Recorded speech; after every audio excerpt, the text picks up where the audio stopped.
टिकटों का वितरण हो चुका है। हाँ, इसके बाद क्या कुछ आप देखते हैं मध्य प्रदेश में, किस तरीके के सीन बनता दिखता है आप? कहीं न कहीं एरर ऑफ जजमेंट ज़्यादा हुआ है। क्या जो दिख रहा है कि कांग्रेस कहीं कुछ ज्यादा कुछ गलतियां कर बैठी है? अपने लोगों को टिकट देने की बात होती है, तो फिर जीतने हारने का जो मापदंड होता है, वो किनारे रह जाता है। कमलनाथ ने जब शिवपुरी वाले एपिसोड पे कह दिया कि आप कपड़े फाड़िए दिग्विजय सिंह और जयवर्धन के, ये कितना नुकसान पहुंचा? एक जो डिप्लोमेसी होती है, वो डिप्लोमेसी कमलनाथ में नहीं है। 2008, 2013, 2018 तीनों चुनाव में चेहरा था बीजेपी के, शिवराज जी चेहरा थे। इस बार चेहरा कोई नहीं, सामूहिक नेतृत्व में जाना पड़ा है। न तो एंटी इनकम्बेंसी की बात की है, न चेहरे को किनारे करने की बात की है। ये आपका अपना सोचना है।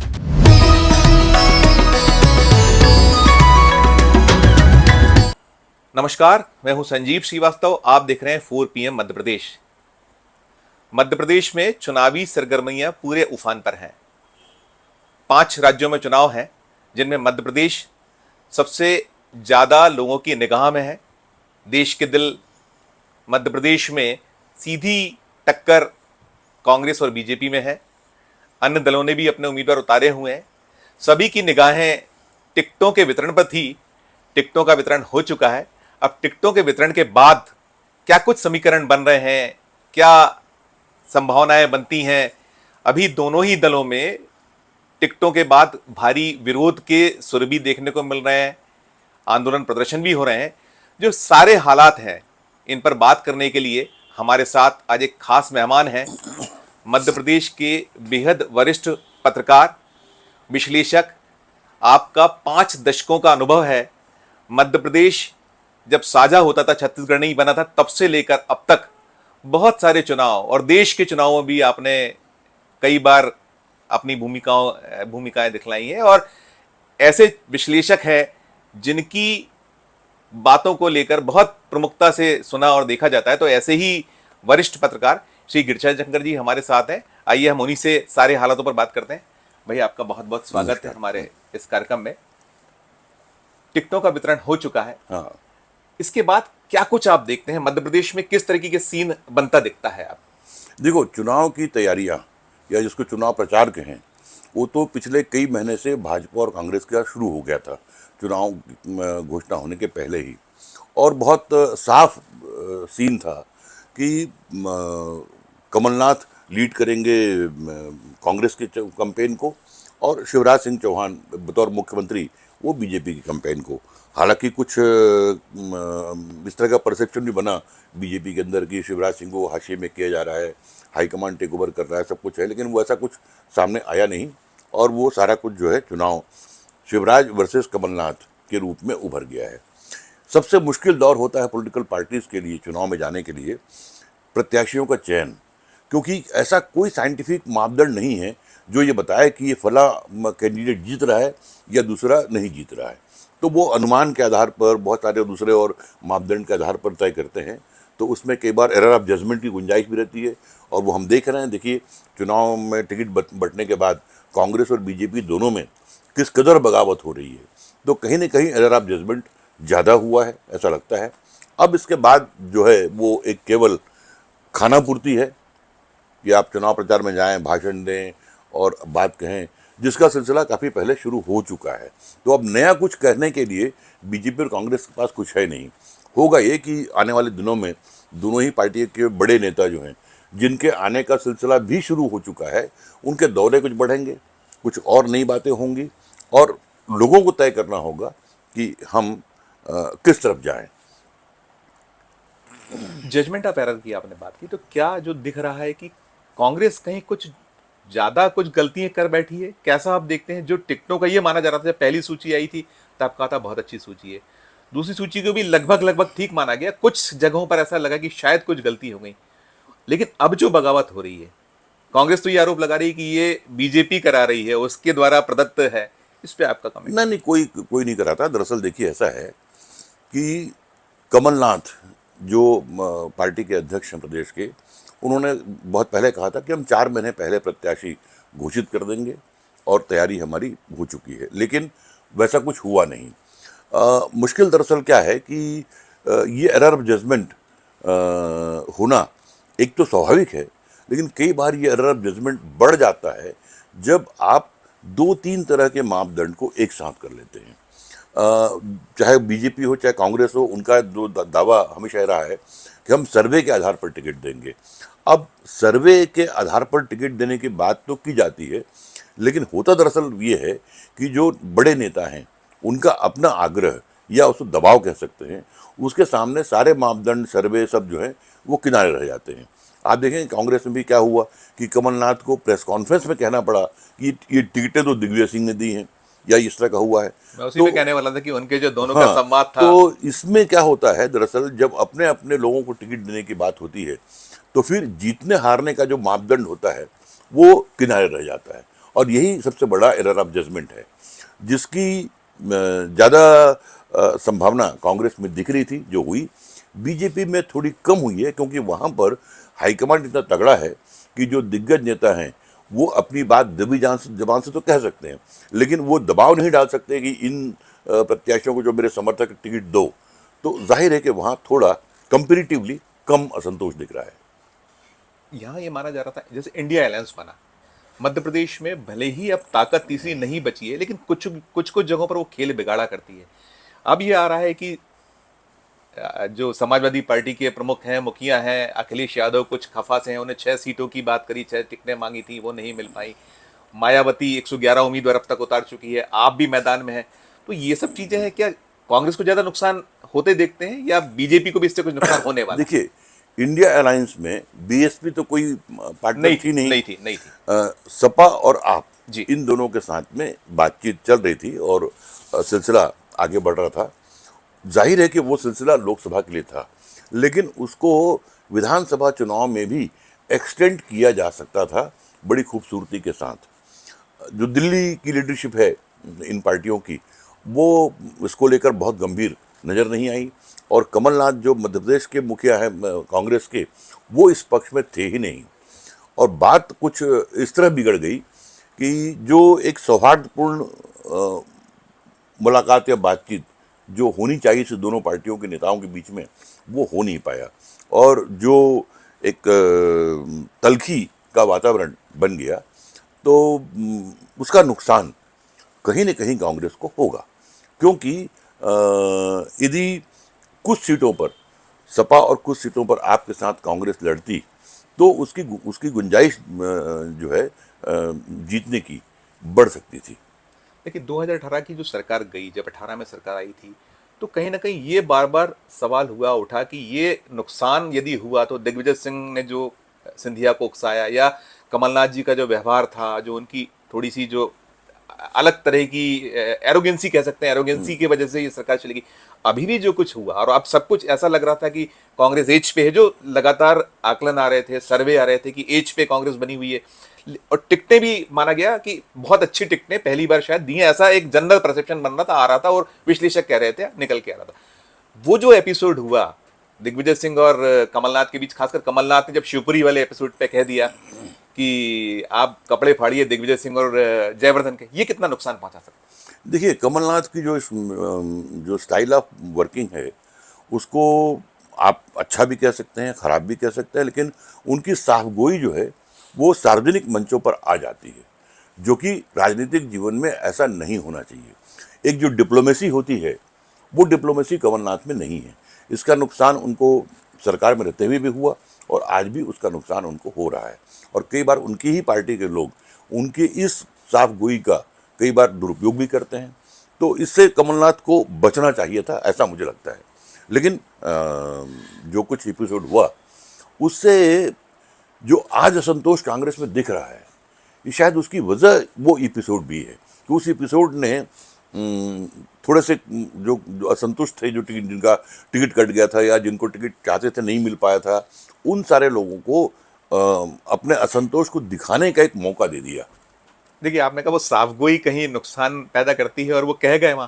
फिर अगले दिन तो दोनों के बीच जो वार्तालाप हुआ उस मंच पे, जब वचन पत्र जारी किया गया, तो दोनों ने एक दूसरे से जिस तरीके का पूरा, भले उसको बैलेंस करने के लिए या उसे कुछ डाइल्यूट करने के लिए, मंच से जो दिग्विजय सिंह ने कहा कि वो कौन बी फॉर्म कौन जारी करता है, किसकी गलती थी, ये क्या और शायद एक गलती क्या दूसरी गलती हो गई? नहीं, वो तो पूरा प्रसंग एक ही है। वो पूरा प्रसंग जो है वो बातचीत के साथ, कपड़े फाड़ने से लेकर के गलती किसकी से लेकर के वो पावर ऑफ अटर्नी देने तक का पूरा जी प्रसंग एक ही है। उसने ये तो दिखा दिया कि टिकट वितरण में सर्वे का नहीं, नेताओं की चली है। वो नेता दिग्विजय सिंह हैं, कमलनाथ हैं या कोई और है, लेकिन ये बात तो बहुत साफ हो गया कि कांग्रेस में जो नेताओं के दबाव में टिकट दिया गया है, उम्मीदवार चुना गया है, ये तो बहुत साफ दिखता है। और यही वजह है कि जो कांग्रेस में टिकट वितरण के बाद हर पार्टी में संतोष उभरता है, कुछ बगावत भी होती है, लेकिन इस बार जो कांग्रेस में बगावत या संतोष देखने को मिल रहा है, जो कुछ ज़्यादा बड़ी संख्या में, मात्रा में है, उसका परिणाम यही है कि सार्वजनिक हो गया कि तो नेताओं के दबाव में टिकट बांटे गए हैं।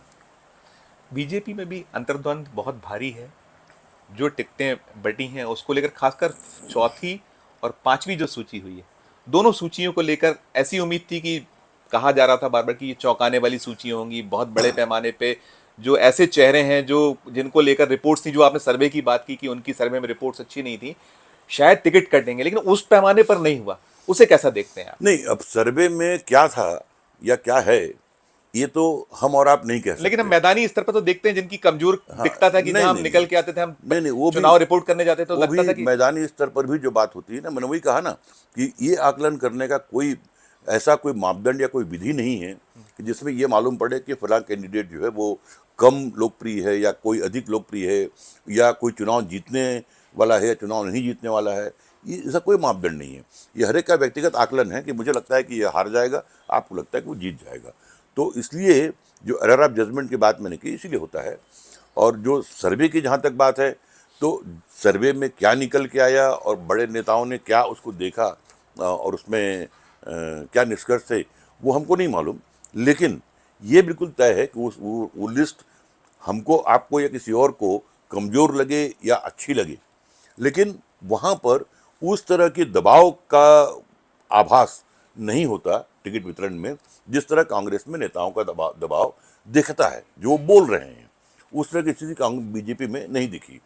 तो जाहिर है कि उसका एक एडवांटेज ये होता है कि पार्टी में असंतोष की स्थिति कम बनती है। 2008, 2013, 2018 तीनों चुनाव में चेहरा था बीजेपी के, शिवराज जी चेहरा थे।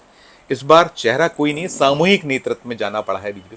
इसे कैसे देखते हैं? ये कहीं नुकसान पहुंचाएगा, फायदा करेगा? कोई एंटी इनकम्बेंसी की बात हुई, क्या अकेले शिवराज जी की एंटी इनकम्बेंसी को माना जाए? केंद्र की एंटी इनकम्बेंसी उसमें नहीं, शामिल नहीं है? क्या इसके पीछे आप देखते हैं एज ए विश्लेषक? मेरे ख्याल से बीजेपी के किसी नेता ने न तो एंटी इनकम्बेंसी की बात की है, न चेहरे को किनारे करने की बात की है। ये आपका अपना सोचना है। ये या प्रेस कॉन्फ्रेंस में तो उन्होंने कहा था कि आप अपना देखिए, अभी चेहरे की बात हम बाद में देखेंगे, चुनाव पहले, चुनाव के पहले चेहरा घोषित नहीं नहीं करके। नहीं, आप नहीं, गलत कह रहे हैं। दो सवाल किए गए थे। एक, चुनाव जीतने पर अगला मुख्यमंत्री कौन होगा, तो उन्होंने कहा था कि ये काम पार्टी करेगी। बिल्कुल बिल्कुल। दूसरा सवाल था कि चेहरा कौन है, तो उन्होंने कहा सामूहिक नेतृत्व। शिव नहीं बोला, क्या बात कर रहे हैं आप। जी। उन्होंने कहा कि शिवराज जी मुख्यमंत्री मेरे बगल में बैठे हैं, और क्या बोलेगा सिद्दीक। सामूहिक नेतृत्व की बात तो अभी तक किसी बीजेपी के नेता ने नहीं कही है। आपको कहाँ से सुनाई पड़ा मुझे नहीं मालूम। अधिकृत रूप से न एंटी इनकम्बेंसी की बात की गई है बीजेपी के अधिकृत तौर पर, न सामूहिक नेतृत्व की बात की गई है। तो इसलिए मैं तो इन सवालों को काल्पनिक ही मानूंगा। जो सारा कुछ हो रहा था, जो मध्य प्रदेश में 25 सितंबर का जो जलसा था, जिसके बाद बहुत सारी बातें हुई कि शिवराज जी को इग्नोर किया गया, मंच पे उनको नाम नहीं लिया गया, उनकी घोषणाओं का जिक्र नहीं किया गया। पहले भी ऐसा हुआ, आया निकल के कि उस तरीके का जिक्र नहीं हुआ, केंद्र की योजनाओं का जिक्र हुआ। वो लाडली बहना जैसी जो एक बहुत ऐसी स्कीम है जिसको गेम चेंजिंग के तौर पर रिड्यूस किया गया, माना जा रहा था कि वो परिवर्तन कर सकती है, और अभी भी हालात हैं उसको। उसके बाद शिवराज जी को जो सब कहना और करना पड़ा, इसको कैसे देखते हैं? उनको कहना पड़ा कि शिवराज को चेहरा होना चाहिए कि नहीं होना चाहिए, चुनाव लड़ना चाहिए कि नहीं लड़ना चाहिए, मामा को मुख्यमंत्री होना चाहिए कि नहीं होना चाहिए। बाद में उन्होंने ये भी कहा कि क्या नरेंद्र मोदी जी को प्रधानमंत्री होना चाहिए। और मैं ये एक और आया था कि जो हमारा साथ देगा हम उसका साथ देंगे। ये सब क्या था? इसको कैसे देखते हैं, क्योंकि आप बहुत नजदीक से नहीं, सब देखते हैं। ये बहुत जो है, जिसको जितनी गंभीरता से आप इसको ले रहे हैं, ये उतना गंभीर प्रसंग है नहीं।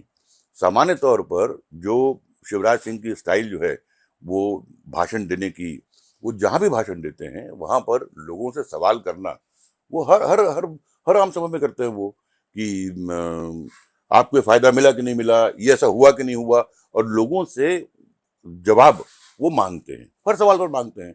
तो मुझे तो इसमें कोई नया ऐसा कुछ लगा नहीं कि जिसमें असामान्य कोई बात की गई हो। और चुनाव के दौरान कई बार जो है भावनात्मक तरीके से बात रखी जाती है, क्योंकि आप अपने प्रति एक सहानुभूति पैदा करते हैं लोगों में। तो आपकी योजनाएं, आपके कार्यक्रम, आपकी उपलब्धियां, इन सब के बाद जो आखिरी दौर की जो बात होती है वो होती है कि लोगों में भावनात्मक उभार पैदा करना, अपने प्रति सहानुभूति पैदा करना। तो इन सारी बातचीत को मैं उस रूप में देखता हूं कि वो एक भावनात्मक उभार पैदा करने वाली बात थी, उसमें कोई बहुत राजनीतिक निहितार्थ मैं नहीं देखता। दोनों, यदि हम टिकटों की बात करें, एक तो आपने साफ कह दिया कि ये भावनात्मक था, लेकिन निकल के तो यही एक आया, और उसके बाद जो चीजें हुई, एपिसोड्स हुए कि कहीं आला कमान कुछ थोड़ा टर्न डाउन हुआ है, चिट्ठी भी फिर मोदी जी को लिखना पड़ी। इसको कैसे, वो पहले तो नहीं था, चिट्ठी उन्होंने लिखी, फिर शिवराज जी ने अपील जारी किया, वो कांग्रेस को घेरते उन्होंने कहा। जो बात आपने कही कि प्रधानमंत्री अपनी आम सभा में मध्य प्रदेश में आकर यदि मुख्यमंत्री का उल्लेख या उनकी कोई तारीफ नहीं करते हैं, तो ये निश्चित रूप से सामान्य प्रक्रिया नहीं थी, ये एक असामान्य बात थी। क्यों ऐसा हुआ ये मैं नहीं कह सकता।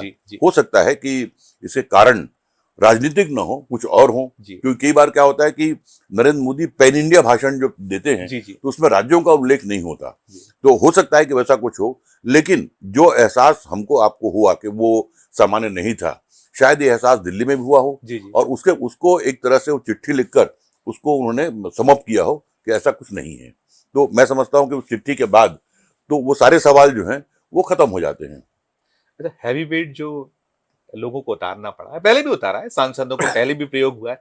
मध्य प्रदेश में थोड़ा सा इसके पहले ऐसा नहीं हुआ था, कम हुआ था। एक साथ 3 केंद्रीय मंत्री, 4 सांसद, फिर महासचिव भी बीजेपी के, राष्ट्रीय महासचिव, इन सब को लेकर भी बड़ी चर्चा हुई कि शायद बीजेपी को कहीं कोई कठिनाई है, उससे जोड़ा गया। इस पे आपकी क्या प्रतिक्रिया, कैसे देखते हैं? मुझे नहीं लगता कि यदि बीजेपी को कठिनाई कोई है भी तो केवल 4 विधानसभा क्षेत्र में बड़े नेताओं को उतार देने से वो कठिनाई दूर हो जाएगी। नहीं, उनका सोच था कि ये आसपास की सीटों में फायदा देंगे। यदि आप उनके लोकसभा चुनाव के और बाकी तमाम परिणामों को या उनके पुराने रिजल्ट को देखेंगे तो ऐसा कहीं होता नहीं, बल्कि तो नरेंद्र सिंह तोमर को तो पूरे प्रदेश का इंचार्ज बनाया गया था और उनको यदि एक विधानसभा क्षेत्र में बांध दिया गया, तो मैं नहीं समझता कि ये चुनाव के लिहाज से है। ये पार्टी का आंतरिक समीकरण है, वो समीकरण किस तरह का है, क्या है, ये समझना पड़ेगा। लेकिन इसका चुनाव से बहुत ताल्लुक नहीं है कि इनको चुनाव से उतारने से चुनाव में बहुत फायदा होगा। ये पार्टी का आंतरिक समीकरण है जिसके चलते इनको विधानसभा चुनाव लड़ाया जा रहा है। अभी जो टिकटों का वितरण दूसरे दल भी कर रहे हैं, बसपा जिस तरीके से मैदान में, बसपा थोड़ा सा लड़ती रही है, लेकिन इस बार थोड़ा जिस तरीके से उसके कैंडिडेट सामने आ रहे हैं, असंतुष्टों को देती थी टिकट, लेकिन ये कहा जा रहा है, एक जनरल कांग्रेस खासकर आरोप लगाती कि ये तो भाजपा की बी टीम के तौर पे काम कर रही है। अभी हम इस पे चर्चा कर रहे थे कि वो इंडिया अलायंस में नहीं है, वो अलग है। इसको आपने एज ए विश्लेषक कैसे देखते हैं? नहीं, कौन क्या आरोप लगाता है वो उसका जवाब वो देगा, उससे मेरा कोई ताल्लुक नहीं है कि किसको विश्लेषक के तौर पे कैसे देखते हैं इसको, नहीं, क्या कोई इससे किसको फायदा घटा? विश्लेषक के रूप में देखना अलग चीज है, किसी के बयान पर टिप्पणी करना एक अलग चीज है। उनका बयान उनकी जगह पर है, वो क्या है उसका जवाब वो देंगे वो। लेकिन बीएसपी के साथ, बीएसपी या आप या सपा, इन पार्टियों को कोई बहुत इंडिपेंडेंट इनका अपना ऑर्गेनाइजेशन मजबूत हो, यहाँ ऐसा नहीं है। इनको हमेशा ये होता रहा है कि जो कांग्रेस और बीजेपी में जिनको टिकट नहीं मिला और जो बगावत कर गए वो इन दलों के शरण में आते हैं। इस बार चूंकि बगावत दोनों पार्टियों में काफी बड़ी संख्या में है, तो उसी तरह उसका फायदा बीएसपी और आपको मिल रहा है। बहुत सारे लोग यहाँ से निकलकर बीएसपी में जा रहे हैं, और मुझे तो लगता है कि बीएसपी जो है इस बार जो 90 के दशक में जो 10-12 सीटें वो जीतती थी, शायद है कि वो इस बार इन जो कांग्रेस और बीजेपी की जो बागी हैं उनके सहारे वो उस तरह की सीट फिर से पाले। ये जो अभी मौजूदा जो इश्यूज हैं, इन इश्यूज में क्या देखते हैं? सबसे बड़ा इशू इस समय क्या आप पा रहे हैं कि जो बहुत ज्यादा दलों पर फर्क डालने वाला है, खासकर सत्तारूढ़ दल, और कांग्रेस के लिए क्या मुसीबत के सबब कौन से इश्यूज दिखते हैं? आजादी के बाद से आज तक जितने भी चुनाव हुए हैं उनमें कोई इशू कभी नहीं रहा, केवल चेहरा रहा। इवन पार्टी भी कोई मुद्दा नहीं रहा।